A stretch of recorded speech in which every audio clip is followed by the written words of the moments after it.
efectivamente lo de la memoria democrática e histórica es una locura y que esto no hace más que poner de manifiesto que ustedes no están cuerdos cuando apoyan leyes como esa, y la prueba de este cambio súbito, repentino, nada menos que por razón de lo que sucedió en África, en el Sáhara Occidental, en el último cuarto del siglo XX. O sea, verdaderamente estos grupos en este cambio indica claramente que lo suyo, pues sí, es enfermizo, sí. Voy a hablar un poco de esta proposición de ley que plantea muchas dificultades. Creo que es de honradez intelectual reconocerlo así, de honradez política también. La exposición de motivos del texto presentado no es falsa, no se dice nada que no sea conforme con la verdad, pero se omite una parte importante de lo que sucedió. ¿Qué es lo que se omite en esencia que es relevante para adoptar una postura sobre esta cuestión? Se omite principalmente que las decisiones adoptadas en el año 1975 por el gobierno español fueron decisiones determinadas porque España fue agredida mediante una acción bélica por el Reino de Marruecos, que se llama la Marcha Verde. 350.000 participantes en la Marcha Verde violentaron y traspasaron la frontera del territorio del Sáhara Occidental. Comenzó la Marcha Verde el día 6 de noviembre de 1975. España, en esas circunstancias, y en contra de lo que se ha escrito por algunos historiadores, periodistas, diplomáticos, todos ellos con un sesgo político conocido, España actuó como actuó porque renunció a repeler militarmente la agresión, porque no quería el gobierno español provocar una guerra colonial. Nunca estuvo en el propósito del gobierno español, ni siquiera en el momento inicial de irritación ante aquella acción bélica de Marruecos, causar una guerra colonial.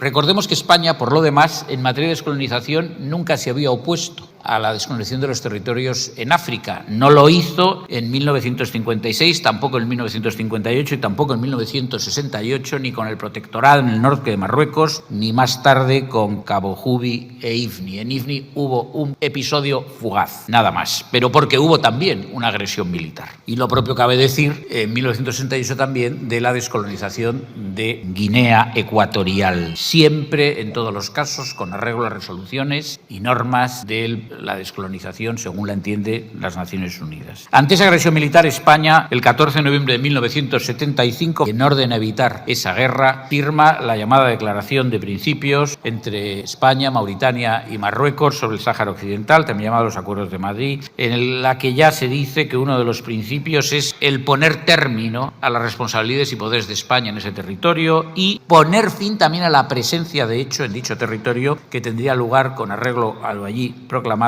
antes del 28 de febrero de 1976, y el 19 de noviembre de 1975, fecha significativa, se aprueba por las Cortes una ley de descolonización del Sáhara que, en razón de las circunstancias, sanciona quien entonces era príncipe de España en condición de jefe de Estado en funciones. En dicha ley se dice expresamente que el Estado español ha venido ejerciendo como potencia administradora, no que lo siga siendo o vaya a seguir siéndolo, por la elemental razón de que en arreglo a esas decisiones políticas y a esas normas, España renuncia a la soberanía sobre ese territorio. Y por lo tanto es ocioso aquí debatir si España sigue siendo potencia administradora o no lo es. Y si España no lleva a cabo el proceso de descolonización con arreglo a las normas y resoluciones de las Naciones Unidas, como había manifestado que era su voluntad antes de la Marcha Verde, fue precisamente por la agresión bélica de Marruecos y en orden a evitar la guerra. Y por lo tanto su decisión fue poner fin a su presencia con carácter soberano en ese territorio. Llámese en condición administradora o llámese como se quiera. Esta es la situación